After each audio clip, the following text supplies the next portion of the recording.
কোরআনে আল্লাহ বলে দিয়েছেন, আমার নবীরে যদি ভালোবাসার মতো ভালোবাসো আমি আল্লাহ তোমারে দিব 5টা পুরস্কার। সুবহানাল্লাহ। আল্লাহ বলে দিয়েছেন ভালোবাসতে হবে আমি আল্লাহর কথা মতো, তাহলে অবশ্যই আমি আল্লাহ পুরস্কার দিব, কোনো মিস হবে না। কেমন? আমাদের মন মতো ভালোবাসলে হবে না, নিজের বুঝ মতো ভালোবাসলে হবে না, নিজের হুজুরের কথা মতো ভালোবাসলে হবে না, ভালোবাসতে হবে কার মতো? আল্লাহ বলেন কিভাবে ভালোবাসবেন দেখেন, সূরা মুজাদালার 22 নম্বর আয়াত আল্লাহ বলেন, আলাউ কানু আবাআকুম আও আবনাআকুম আও ইখওয়ানাকুম আও আশীরাতাকুম। আল্লাহ রাব্বুল আলামিন বলেন ভালোবাসতে হবে মা বাবার থেকেও বেশি। রাজি আছি না নাই? কথা কয় না, কথা বুঝেন। নবীরে ভালোবাসতে হবে মা বাবার থেকেও। আল্লাহ রাব্বুল আলামিন বলেন ভালোবাসতে হবে সন্তানের থেকেও বেশি, ভালোবাসতে হবে ভাই বোনের থেকেও বেশি, ভালোবাসতে হবে তামাম দুনিয়ার সবার থেকেও বেশি। সুবহানাল্লাহ কোন। যখন আপনি সব মুফতির ফতুয়ার ঊর্ধ্বে নবীরে ভালোবাসবেন, সব আত্মীয় স্বজনের ঊর্ধ্বে সবার ঊর্ধ্বে যখন রসুলকে ভালোবাসবেন, মা বাবার থেকেও যদি বেশি ভালোবাসেন, সন্তানের থেকেও যদি ভালোবাসেন, রসুলুল্লাহকে আল্লাহ বলেন আমি আল্লাহ ওই আশেককে দিব 5টা নিয়ামত। কয়টা? 1 নাম্বার আল্লাহ বলেন উলাইকা কাতাবা ফি কুলুবিহিমুল ঈমান। আল্লাহ রাব্বুল আলামিন বলেন ভালোবাসাটা যদি এমন হয়, সাচ্চা হয়, কোনো খাত না থাকে, নির্ভেজাল ভালোবাসা হয়, মা বাবার থেকে বেশি, সন্তান থেকে বেশি, এমন ভালোবাসার মানুষটারে আমি আল্লাহ নিজে তার কলবে ঈমানটারে লিখে দিব। আরো আস্তে কোন সুবহানাল্লাহ। কে লিখে দিবেন ঈমান? বলেন আল্লাহ ঈমান কলবে লিখে দিবেন। এর থেকে বড় ঈমান কি আর কেউ হতে পারে পৃথিবীতে? আল্লাহ নিজে ঈমান লিখবেন। 2 নাম্বার আমার আল্লাহ কি বলে দেখেন, আইয়াদাকুম বিরুহিম মিন। কেউ যদি আমার নবীরে আমি আল্লাহর কথা মতো ভালোবাসে, আমি যেমন করে ভালোবাসতে বললাম এমন করে যদি ভালোবাসে, ওই লোকটা বিপদে পড়লে আমি আল্লাহ তারে একা ছেড়ে দিব না। রাব্বুল আলামিন বলেন সে বিপদে পড়লে আমি একা ফেলবো না, বরং তার বিপদ থেকে তাকে উদ্ধার করার জন্য আমি আসমানের ফেরেশতা নামাবো। রসুলের ভালোবাসায় পুরস্কার আছে না নাই? 3 নাম্বার পুরস্কার আল্লাহ রাব্বুল আলামিন বলেন ইউদখিলুকুম জান্নাতিন তাজরি মিন তাহতিহাল আনহার। আল্লাহ রাব্বুল আলামিন বলেন আমার হাবিবরে যদি কেউ ভালোবাসার মতো ভালোবাসে, কিয়ামতের ময়দানে নবীর ভালোবাসার কারণে আমি বান্দাটারে জান্নাতেও নিব। নবীরে ভালোবাসলে জান্নাত আছে না নাই? নাই? জোরে কোন। নাকি সন্দেহ আছে একটু একটু? কোরআনের আয়াত তো, আল্লাহ বলছেন, সন্দেহ রাখলে ঈমান থাকবে? আল্লাহ বলেন শুধু ভালোবাসার কারণে 5টা নিয়ামত দিব। 1 নাম্বার ঈমান, 2 নাম্বার তুমি বিপদে পড়লে আমি আল্লাহ আসমানের সাহায্য নাজিল করব তোমার জন্য, 3 নাম্বার তোমারে আমি কিয়ামতের মাঠে জান্নাতে প্রবেশ করাবো। নবীর ভালোবাসায় জান্নাত আছে না নাই? এখন দেখবেন বুখারীর হাদিসে রাসূলুল্লাহ বলেন আমার বিরহ বেদনায় যেহেতু মরা খেজুরের খণ্ডটা কান্না করলো, মনে আছে তো? আল্লাহর হাবিব বলেন আমি তারে 2টা পুরস্কারের ঘোষণা দিলাম, আমি বললাম 2টার যে কোনো একটা তুমি নিতে পারো, একটা দুনিয়ার পুরস্কার আর একটা আখিরাতের পুরস্কার। সাহাবায়ে কেরাম বললেন ইয়া রাসূলুল্লাহ বিস্তারিত শুনতে চাই। নবীজি বললেন দুনিয়ার পুরস্কার আমি তারে বললাম যদি তুমি চাও আমি নবী তোমারে মদিনার একটা জায়গায় রোপণ করে দিব, আর আমি যদি রোপণ করে দেই কিয়ামত পর্যন্ত আল্লাহ তোমারে বাঁচায় রাখবে। ছোট্ট নিয়ামত না? হ্যাঁ, ছোট না বড়? কিয়ামত পর্যন্ত হায়াত, ছোট না বড়? এটা দুনিয়া। রাসূলুল্লাহ বলেন আর যদি দুনিয়া না নাও তাহলে জান্নাতে আমার কদমের পাশে একটু জায়গা দিব। 2টার মধ্যে কোনটা বড়?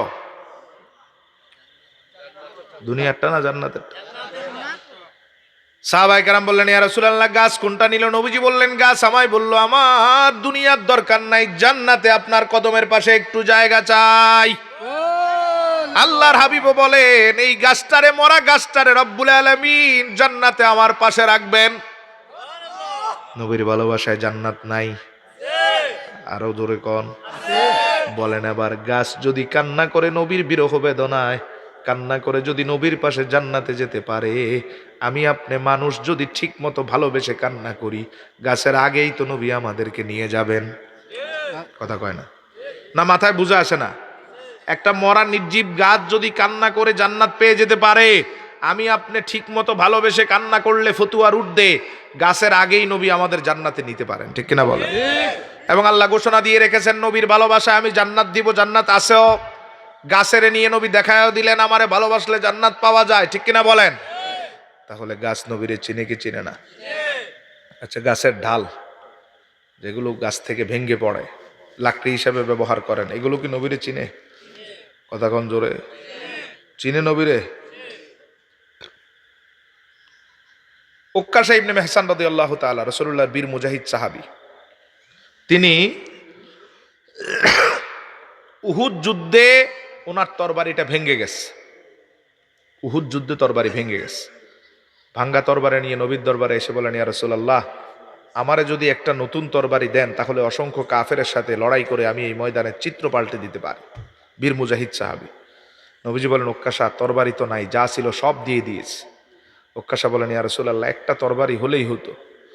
রাসূলুল্লাহ বললেন, উক্কাশা, ঠিক আছে, তরবারি তো নাই, তুমি আমার তাঁবুর চতুর্পাশে খুঁজে দেখো তো কিছু পাও কিনা। উক্কাশা চলে গেলেন। মরুভূমি তো, মরুভূমির উপর খুঁজে দেখলেন কিচ্ছু নাই, খেজুরের চিকন একটা শুকনা কাঠি পড়ে আছে। উক্কাশা ইবনে মেহসান বলেন, কিছু দেখলাম না, এটা দেখে রাসূলুল্লাহর কাছে এনে দিয়ে বললাম, ইয়া রাসূলুল্লাহ, এটা ছাড়া আর কিচ্ছু নাই। উক্কাশা বলেন, তরবারি তো ভাঙ্গা, আমার চোখের সামনে পড়ে আছে, খাপ খঞ্জর খালি যেটাতে তরবারি রাখি। নবীজি আমার হাত থেকে খেজুরের সেই কাঠিটা নিয়ে আমার খঞ্জরের ভিতর ঢুকিয়ে দিলেন আর বললেন, উক্কাশা, যাও যুদ্ধের ময়দানে যুদ্ধ করো। সুবহানাল্লাহ কোন। উক্কাশা ইবনে মেহসান বলেন, আমার চোখের সামনে কোনো তরবারি নাই, একটা কাঠিকে নবীজি ঢুকালেন।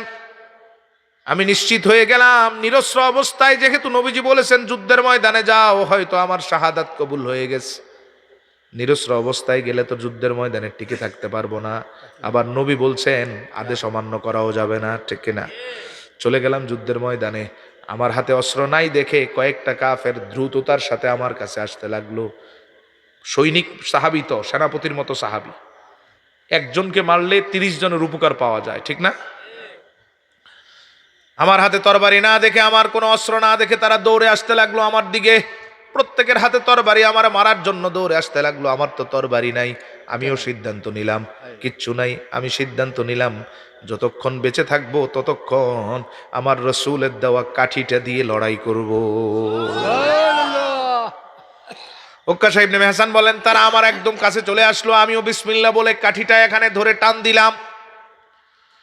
আল্লাহর হাবিবের প্রিয় সাহাবী বলেন, যখন কাঠিটা ধরে টান দিলাম, এখন আর আমি আমারই বিশ্বাস করতে পারছি না। টান দেওয়ার পরে দেখি মদিনার সবচেয়ে দামি তরবারিটা এখন আমার হাতে। আমার চোখের সামনে কাঠি দিলেন নূর নবীজি, ওই কাঠি হয়ে গেল তরবারি। যুদ্ধের ময়দানে আমি টান দেওয়ার পর দেখি সবচেয়ে দামি তরবারি আমার। সুবহানাল্লাহ। কাঠি নবীরে চিনে না? কথা কয় না জোরে। কে চিনে না? সবাই চিনে। মক্কার কাফেররা এসে বললেন, মুহাম্মদ, চাঁদ তোমাকে চিনে কিনা দেখি তো। রাসূলুল্লাহ কোনো কথা বললেন না, এইভাবে হাতে একবার ইশারা করলেন, চাঁদটা ফেটে 2 টুকরা হয়ে গেল। চিনে না? চাঁদ চিনলেও চিনতে পারে, সূর্য কি চিনবে? সূর্য তো চাঁদের থেকে অনেক বড়, চিনবে? আলী রাদিয়াল্লাহু তাআলা একদিন আসরের নামাজ পড়তে পারে নাই। আসরের নামাজ পড়তে পারে নাই আলী রাদিয়াল্লাহু তাআলা। হাউমাউ করে রাসূলুল্লাহর কদম মোবারকে কান্না শুরু করলেন, ইয়া রাসূলুল্লাহ, আসর পড়তে পারি নাই, সূর্যটা ডুবে গেছে, ভুলে গেছে, আপনি একটা কাজে পাঠিয়েছেন। নবীজি বললেন, আলী, কান্না থামাও, 1 ওয়াক্ত নামাজ মিস হয়েছে তোমার। আলী বলেন, ইয়া রাসূলুল্লাহ, এই 1 ওয়াক্ত মিসের কারণে বড় ভয় পাচ্ছি, আল্লাহ যদি আমার এই 1 ওয়াক্তের জন্য জাহান্নাম দিয়ে দেন। সুবহানাল্লাহ। কি ভয় দেখেন, ছুটছে কয় ওয়াক্ত, কান্নার কারণে কথা বলতে পারেন না 1 ওয়াক্তের জন্য। আর আমাদের শত শত ওয়াক্ত নামাজ মিস হওয়ার পরও চোখ দিয়ে 1 ফোঁটা পানি বের হয় না, ঠিক না? ইমানের কোন জায়গায় আছি আমরা দেখেন। আল্লাহর হাবিবের সাহাবী আলী রাদিয়াল্লাহু তাআলা আনহু আরো কান্না বাড়িয়ে দিলেন। নবীজি বললেন, আলী রে, আর কান্নার দরকার নাই, তোমার চোখের পানিগুলো আমার আল্লাহর দরবারে কবুল হয়ে গেছে। আলী বলেন, নবীজি এমন সান্ত্বনা দেওয়ার পরে কান্না থামালাম। এরপরে তাকালাম, দেখি নবীজি কি করেন। দেখলাম নবীজি ডান হাতের আঙ্গুল মোবারক এভাবে বের করলেন, পশ্চিম দিগন্তে সূর্যটা ডুবে আছে। আল্লাহর হাবিব আঙ্গুল মোবারক এভাবে বের করার পরে দেখলাম নবীজি এভাবে উপরের দিকে আঙ্গুলটারে উঠাতে লাগলেন। নূর নবীজি আঙ্গুল যেমন উপরে উঠাতে লাগলেন, ডুবন্ত সূর্যটাও নিয়ম ভঙ্গ করে উপরে উঠে গেল। আমি আসরের নামাজ পড়ে ফেললাম। এবার নবীজির দিকে তাকালাম, দেখলাম নবীজি সূর্যটার দিকে ইঙ্গিত করলেন। আল্লাহর হাবিবের ইঙ্গিতের পরে আপন গন্তব্যে পশ্চিম দিগন্তে সূর্যটা আবার ডুবে গেল। চিনে না? ওমা আরসালনাকা ইল্লা রাহমাতাল লিল আলামিন। তো রাসূলকে সবাই চিনে কি চিনে না? আমার ভাইয়েরা এবার আসেন রাসূলুল্লাহর রহমত। এই আয়াত আল্লাহ বললেন আমার হাবিব রহমত। কি রহমত আমার আপনার জন্য? তামাম দুনিয়ার জন্য আমার নবী রহমত। তবে রহমতটা হলো ছোট। আমাদের জন্য নবীজি বলেন আমার যে ভালোবাসবে তাদের জন্য সবচেয়ে বড় রহমত আমার। কেমন রহমত? রসুল বলেন তুমি যদি আমার সাচ্চা মতো ভালোবাসতে পারো, আমি নবী 3 জগতে রহমত দিয়ে তোমার কষ্ট দূর করে দিব। জগৎ কয়টা? জোরে কোন? 3 জগতে রহমত দিবেন রাসূলুল্লাহ। 1 নাম্বার, এখন আসি আমরা দুনিয়ার জগতে। কোথায় আছি? দুনিয়ার জগৎ মৃত্যুর মাধ্যমে শেষ হবে, ঠিক না? এরপরে যাব কই? কথা কন না? বারজাক, কবর। কবরের পরে কবর থেকে উঠে আল্লাহ নিবেন কই? হাসর। দুনিয়া, কবর। কথা কন? দুনিয়া, কবর। জগৎ কয়টা? আল্লাহর হাবিব সাল্লাল্লাহু আলাইহি ওয়াসাল্লাম বলেন আমার ভালোবাসা যদি অন্তরে তুমি ঠিক মতো রাখতে পারো, 3 জগতেই আমি রসুল তোমার রহমত বিলাবো। ওমা আরসালনাকা ইল্লা রাহমাতাল লিল আলামিন। কি রহমত বিলাবেন দেখেন। দুনিয়াতেও রসুলের রহমতের কারণে অনেক কষ্টের থেকে আমরা নাজাত পেলাম। স্বয়ং আল্লাহ নিজে বলে দিলেন ওয়াদাউ আনহুম মিসরাহুম ওয়াল আগলাল আল্লাতী কানাত আলাইহিম। সূরা আরাফে আল্লাহ রাব্বুল আলামিন দুনিয়ার নবীর রহমতের পরিচয় দিয়ে বলেন আমার রাসূল দুনিয়াবাসীর জন্য এত বড় রহমত, নবীজি তার রহমতকে ব্যবহার করে তোমাদের মাথার উপরের সব কষ্ট দূর করে দিলেন। সুবহানাল্লাহ কোন? আমাদের মাথার উপরে যত কষ্ট ছিল রাসূলুল্লাহ সব কষ্ট দূর করে দিয়েছেন। জোরে কোন সুবহানাল্লাহ। কি কষ্ট দূর করলেন যা অন্য নবীও পারে নাই? আল্লাহ বলেন অন্য কোন নবীও যা পারে নাই নবীজি তাও দূর করলেন। যেমন দেখেন জামাতে প্রস্রাব লাগলে জামা গায়ে দিয়ে নামাজ পড়লে হবে? হবে? প্রস্রাব দূর করতে হবে, ঠিক তো? দেখেন আমরা কেমনে দূর করি আর আগের নবীর উম্মতরা কিভাবে দূর করতেন। আগের নবীর উম্মতের জামায় প্রস্রাব লাগলে আল্লাহর বিধান ছিল ওই প্রস্রাব যতটুক ভিজে যায় অতটুক অংশ কেটে ফেলে না দিলে আল্লাহ পবিত্রতা কবুল করবেন না। সহজ না কঠিন? সবাই কম। প্রস্রাবে যতটুক ভিজে যায় অতটুক কেটে ফেলে দিতে হয়। কত নবী আল্লাহর দরবারে বললেন রব্বুল আলামিন এই কঠিন অবস্থা থেকে আমার উম্মতরে নাজাত দেন, কিন্তু আল্লাহ রব্বুল আলামিন শরীয়ত পরিবর্তন করেন নাই, যা ছিলেন তাই রেখে দিলেন। রাসূলুল্লাহ যখন আমাদের কষ্টের বিষয়টা আল্লাহর দরবারে উপস্থাপন করে বললেন আমার উম্মত এইরকম কষ্ট পাড়ি দিয়ে ইবাদত করবে না, জামা কাটবে না, বরং নামাজ ছেড়ে দিবে, ঠিক কিনা কোন? পবিত্রই হবে না। কয়বার জামা কাটবে? জামা কাটবে না।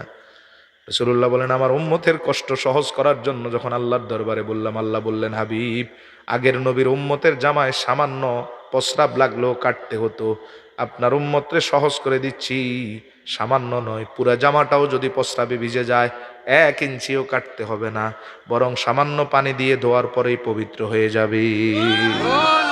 তো রহমত আছে না নাই? আরো জোরে বলেন। আমরা যত সহজে নামাজ পড়ি দুনিয়ার কোন নবীর উম্মত তত সহজে নামাজ পায় নাই। দুনিয়ার রহমত।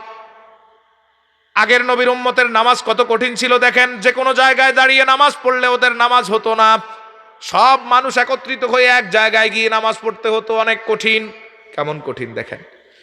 ধরেন এখান থেকে দক্ষিণ সুরমা পৌরসভা কত কিলো দূরে? কত কিলো? দক্ষিণ সুরমা কত কিলো দূরে? আচ্ছা, যদি রসুলের উম্মত না হতেন, রসুলের রহমত না পেতেন, তাহলে অবস্থা কি হতো দেখেন। এক জনপদের মানুষ এক জায়গায় নামাজ পড়তে হবে, সব জায়গায় হবে না। তার মানে দক্ষিণ সুরমা উপজেলার সব মানুষ পৌরসভার এক জায়গায় এসে নামাজ পড়তে হবে। সহজ না কঠিন? সহজ না? এই 10, 12, 13 কিলো বা 15 কিলো পথ পাড়ি দিয়ে যদি ফজর পড়তে হয় আপনারা যেতে হবে ঠিক রাতের 3টায় রওনা দিয়ে, ঠিক কিনা? ঘরের পাশে মসজিদ, মুসল্লি নাই, ঠিক না ভাই? ঠিক। ঘরের পাশে মসজিদ, ফজরে মুসল্লি 2 জন 3 জন। 15 কিলো দূরে যদি আল্লাহর শরীয়ত থাকতো, মুসল্লি থাকতো? মুসল্লি বাদ, ইমাম মুয়াজ্জিন নাই, ঠিক না ভাই? ঠিক। কত নবী আল্লাহর দরবারে আবেদন করেছিলেন, আল্লাহ আবেদন কবুল করেন নাই, বলেছেন জান্নাতের রাস্তায় কঠিন পরিশ্রম করেই থাকতে হবে। এবার রাসূলুল্লাহ আল্লাহর দরবারে বললেন, রব্বুল আলামিন, আমার উম্মত এত কষ্ট করে ইবাদত করবে না, নামাজই ছেড়ে দিবে। এজন্য আমি চাই এমন সহজ করে দেন, একদম হালকা করে দেন, জায়গার ডিস্টেন্সটারে কমায় দেন যাতে সহজে নামাজ পড়ে আসতে পারে। রসুল বলেন, কোন নবীর জন্য আল্লাহ কমান নাই। আমি চাওয়ার সাথে সাথে আল্লাহ বললেন, জুইলাত লিয়াল আরদু কুল্লুহা মাসজিদাও ওয়া তাহুরা। বুখারীর বর্ণনা, নবী বলেন, আমি যখন আল্লাহর দরবারে চাইলাম, আমার আল্লাহ বললেন, আপনি চাওয়ার পর আরো বড় নিয়ামত দিয়ে দিচ্ছি। এখন থেকে আপনার উম্মতের জন্য আমি আল্লাহ পুরা পৃথিবীটার এই মসজিদ বানায় দিলাম। হাওরে আমরা নামাজ পড়লে হয় কি হয় না? রাস্তার উপর এইখানে যদি পড়েন, ঘরের তাহাজ্জুদ, মসজিদেরটা হয়, ঠিক কিনা? গোটা পৃথিবীটারে আমাদের জন্য সহজ করে যিনি মসজিদ বানায় দিলেন, তিনি রাহমাতুল লিল। আমরা যত সহজে কোরবানি করি, কোন নবীর উম্মত এত সহজে কোরবানি পায় নাই। আমার মূল উদ্দেশ্য হচ্ছে নবী কেমন রহমত দিয়ে গেলেন। আগের নবীর কোরবানি ছিল এমন, কোরবানি দেওয়ার পরে কোরবানি দাতা এক টুকরা মাংস নিজে এবং তার পরিবার খেতে পারতো না। সহজ না কঠিন? বুঝেননি? আচ্ছা, এইরকম কোরবানি থাকলে এখন তো আমরা বেশি কোরবানি দিতাম। হ্যাঁ, কোরবানি দেওয়ার লোকই খুঁজে পাওয়া যেত না, ঠিক কিনা? যে শরীয়ত কি, কোরবানি দেওয়ার পরে এক টুকরো ঘরে নিতে পারবা না, সব মানুষকে দিয়ে দিতে হবে। কেউ কোরবানি দিত? কারণ কোরবানি তো আমরা গোশতের জন্যই দেই, ঠিক কিনা? ঠিক, গোশতের জন্য কোরবানি যে দেন, এটা কি হয়? হ্যাঁ, দেখেন, কোন নবীর উম্মত এক টুকরো খেতে পারে নাই, নিতে পারে নাই। নূর নবীজি আল্লাহর দরবারে বললেন, রব্বুল আলামিন, কষ্টার্জিত অর্থ দিয়ে আমার উম্মত পশুটা কিনে আনবে, ছোট ছোট বাচ্চাগুলো তাকিয়ে থাকবে, জবাই করার পরে দেখা যাবে সবগুলো গোশত যখন বাহিরে বন্টন করে দেওয়া হলো, তারা কষ্ট পাবে। এজন্য রব্বুল আলামিন, আমি চাই আমার উম্মতের জন্য এমন করে দেন যাতে কোরবানির পশুর মাংস তারা নিজেরাও খেতে পারে, বাহিরের মানুষকেও দিতে পারে। বুঝেন নাই?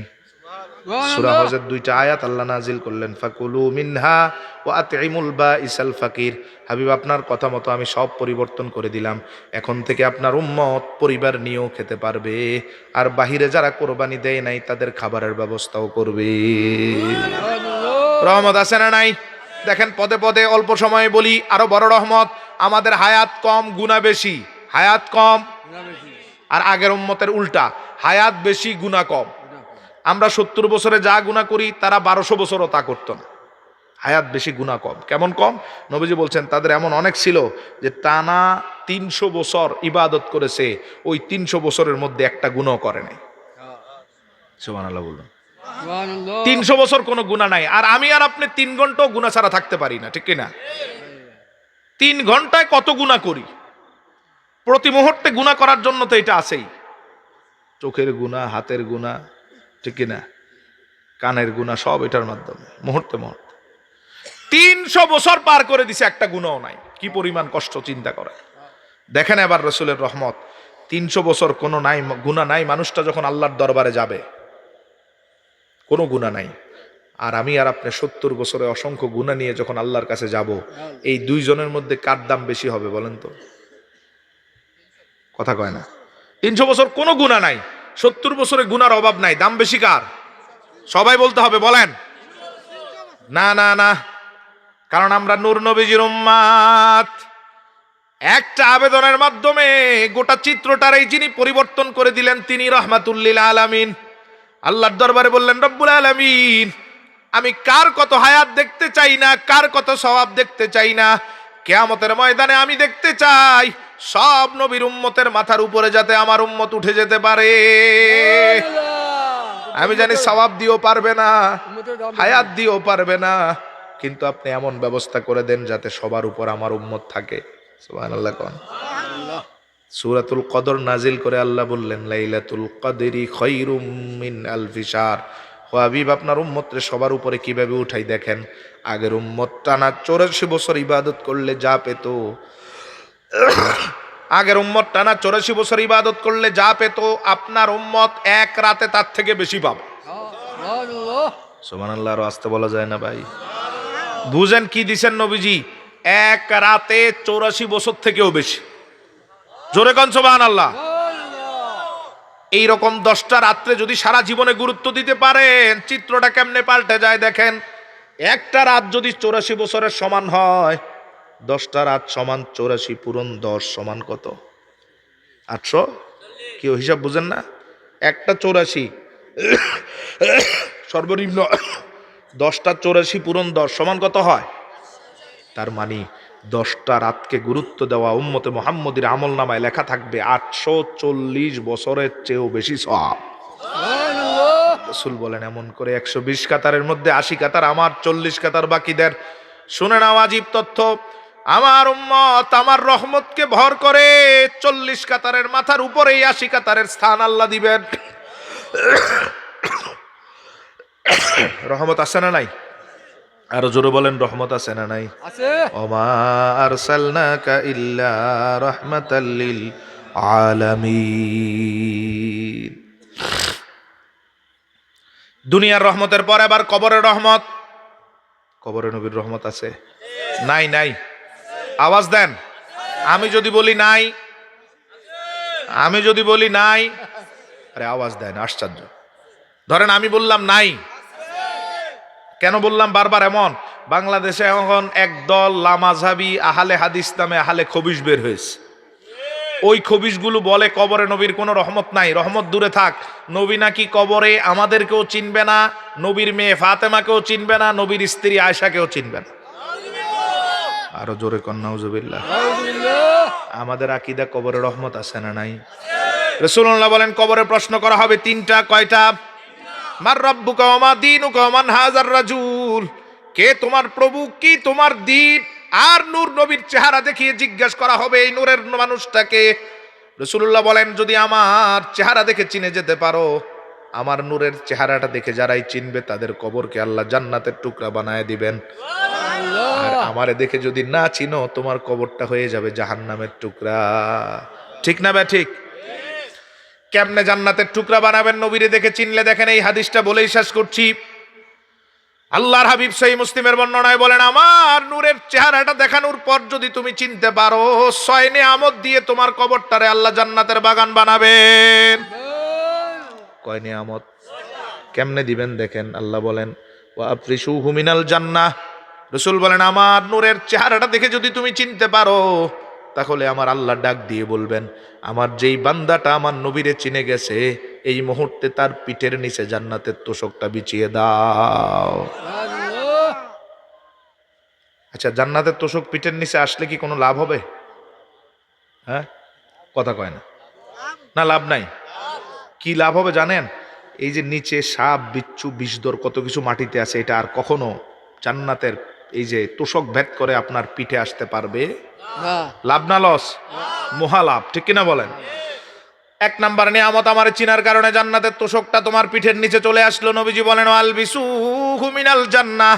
যদি আমার নূরের চেহারাটা দেখে চিনে যেতে পারো, ডাক দিয়ে আমার আল্লাহ বলবেন আমার যেই বান্দাটা আমার নবীরে চিনে গেছে, দুনিয়ার সামান্য সাদা কাফনের কাপড়ে আমি আমার বান্দারে দেখতে চাই না, টান দিয়ে ছিঁড়ে খুলে ফেলে দাও, আমার এই দামি বান্দার শরীরটারে আবৃত করার জন্য জান্নাতের পোশাক নিয়ে আসো। রহমত আছে না নাই? 2 নাম্বার, শুধু নবীরে চিনলেই হবে। রাসূল বলেন আমার চেহারা দেখে চিনে গেলে আরো বড় নিয়ামত দিবেন। এখন তো মানুষ তোমার 3.5 হাত বাই 2.25 হাতের কবরে রেখে আসছে, ঠিক কিনা? এটা ছোট না বড় কবর? কথা কন সবাই। কিন্তু আমারে দেখে চিনলে আমার আল্লাহ কি করবেন, কবরের চিত্রটা দেখো। রাসূলুল্লাহ বলেন আমার নূরের চেহারাটা দেখে যদি তুমি চিনে যেতে পারো, আমার আল্লাহ ডাক দিয়ে বলবেন আমার বান্দার কবরকে আমি এত ছোট রাখবো না। কি করবেন আল্লাহ দেখেন, আল্লাহ বলবেন বান্দারে বলবেন বান্দা চোখ খোলো। কবরে আমরা চোখ খুলবো, যারা চিনবে। চোখ খোলার পরে আল্লাহ বলবেন উপরে তাকাও, উপরে তাকাবে। ফেরেশতারে বলবেন আমার বান্দার দৃষ্টি সীমা যেখানে গিয়ে ঠেকে কবর অত বড় বানাও। সুবহানাল্লাহ। আরে সুবহানাল্লাহ বের হয় না। ওই মিয়া জোরে কোন সুবহানাল্লাহ। চোখ মেলে উপরে তাকালে কি দেখেন? কথা কয় না। কি দেখেন? তার মানে নবীরে দেখে চিনতে পারলে কবরটা আসমান পরিমাণ বড় হয়ে যাবে। সংকীর্ণ কবর নয়, বিশাল জগতের মতো কবর। এবার আমার আল্লাহ কবরটারে সাজাবেন। 4 নাম্বার, সহিহ মুসলিমের হাদিস, আল্লাহ বলবেন নাব্বির কবরাহু বিনুরিল জান্নাহ। আমার যেই বান্দাটা আমার নবীরে দেখে চিনে গেছে, তার কবরটারে নূরে নূরময় করে দেওয়ার জন্য কবরে জান্নাতের সব লাইটিং নিয়ে আসো। রহমত নাই? আছে আছে। আহলে হাদিস কয় নাই, আসলে আছে। 5 নাম্বার, এবার নবী বলেন যদি আমারে দেখে চিনতে পারো তাহলে কবরে তোমারে ঘুম পাড়ায় দিবেন আমার আল্লাহ। কেমনে ঘুম পাড়াবেন নবী বলে দিছেন, নাম নাম নাম কানাউমাতিল আরুস, জাগ দিয়ে আমার আল্লাহ বলবেন ও বান্দা ঘুমাও ঘুমাও ঘুমাও, কোনো চিন্তা নাই, কোনো পেরেশানি তোমার নাই, আমি আল্লাহ নিজে সব চিন্তা দূর করে দিয়েছি। রহমত আছে না নাই? এবার 6 নাম্বার আল্লাহ বলতেছেন ওয়াফতাহু লাহু বাবান ইলাল জান্নাহ। যেহেতু বান্দার সম্পর্ক নবীর সাথে, কার সাথে? বান্দার সম্পর্ক কার সাথে? এজন্যই তো নবীরে দেখে চিনছে, ঠিক কি না? আল্লাহ বলবেন যেহেতু বান্দার সম্পর্ক নবীর সাথে, এজন্য আমি তার কবরের সম্পর্ক রাখবো সরাসরি জান্নাতের সাথে। আল্লাহ বলবেন আফতাহু লাহু বাবান ইলাল জান্নাহ, এই বান্দার কবর থেকে জান্নাত পর্যন্ত এই মুহূর্তে একটা দরজা খুলে দাও। ওমা আরসালনাকা ইল্লা রাহমাতাল লিল আলামিন। রহমত আছে না নাই? আরো জোরে কোন।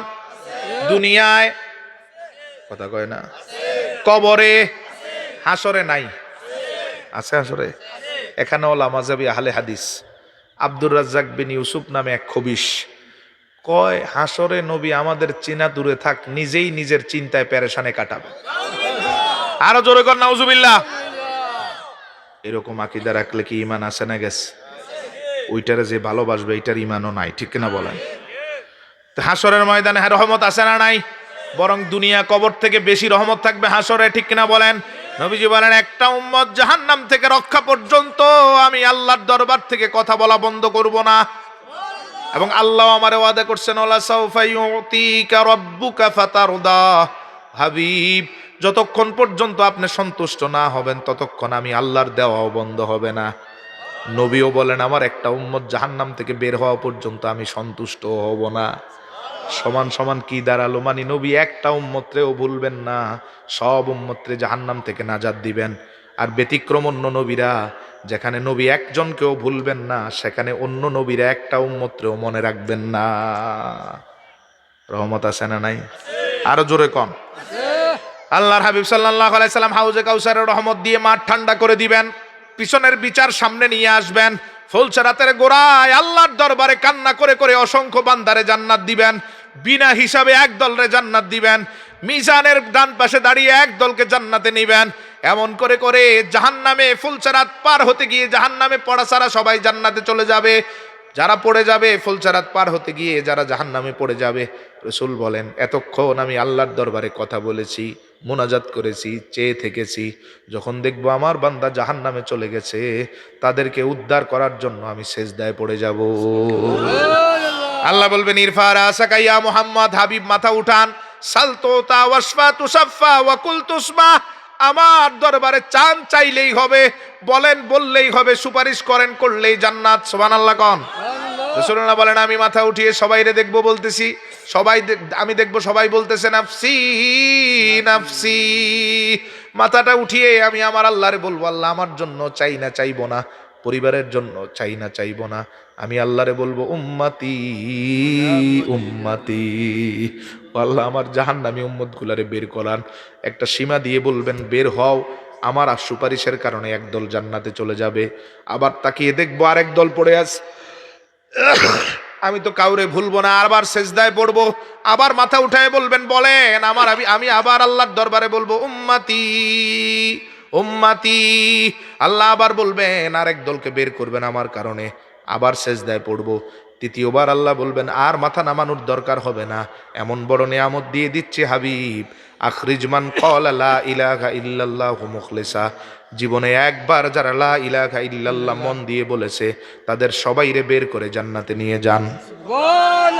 রাসূলুল্লাহ বলেন এমন নিয়ামত পাওয়ার পরে আমি আমার সব উম্মতরে এক ঝটকায় বের করে জান্নাতে নিয়ে যাব। এরপরে তাকিয়ে দেখবো আমার আর একটা উম্মত এখন আর জাহান্নামে নাই। রহমত আছে না নাই? ওমা আরসালনাকা ইল্লা রাহমাতাল লিল। দুনিয়াতে, কবরে, হাসরে আল্লাহ ওয়াহাবিদেরকে বুঝার তৌফিক দিক, বলেন আমিন। আরো জোরে বলেন আমিন। আমরা ওহাবিদেরকে ঘৃণা করি না, ভালোবেসে তাদের জন্য দোয়া করি, ঠিক কিনা? আল্লাহ তাদের মাথার বস্তা পচা আকীদা দূর করে রসুলের কদমে ভালোবাসা নিয়ে হাজির হওয়ার তৌফিক দিক। আস্তাগফিরুল্লাহ রাব্বি মিন কুল্লি যামবিন ওয়া আতুবু ইলাইহি লা হাওলা ওয়ালা কুওয়াতা ইল্লা বিল্লাহিল আলিয়্যিল আযীম। আল্লাহুম্মা আমিন। আল্লাহ ربنا ظلمنا أنفسنا وإن لم تغفر لنا وترحمنا لنكونن من الخاسرين رب العالمين। তোমার বান্দারা বসে আছে শুধু তোমার সন্তুষ্টির জন্য গো আল্লাহ। আমিন আল্লাহ তুমি আমাদের সবার উপর রাজি খুশি হয়ে আমাদের জীবনের সব গুনাহগুলো দয়া করে মাফ করে দাও রব্বুল আলামিন। আমাদের মা বাবা আত্মীয় স্বজন তামামের জিন্দিগির গুনাহ ক্ষমা করে দাও আল্লাহ। তোমার মহান দুই ওলি আল্লামা সাহেব কেবলা ফুলতুলি রহমতুল্লাহি আলাই, হযরত ফাজিল শাহ রহমতুল্লাহি আলাই সহ এই পাশে সাহিত্য এবং আশেপাশে যত গোরস্থান সব মুর্দেগানদের তুমি ক্ষমা করে দাও। আল্লাহর ওলিদের মর্যাদা বাড়ায় দাও। রুহানি ফায়েজ তাওয়াজ্জুহ দিয়ে এলাকারে শান্ত করে দাও রব্বুল আলামিন। আমাদের মাথার উপরের বিপদ মুসিবতকে তুমি দূর করে দাও, আমাদেরকে শান্তির জিন্দিগি দাও।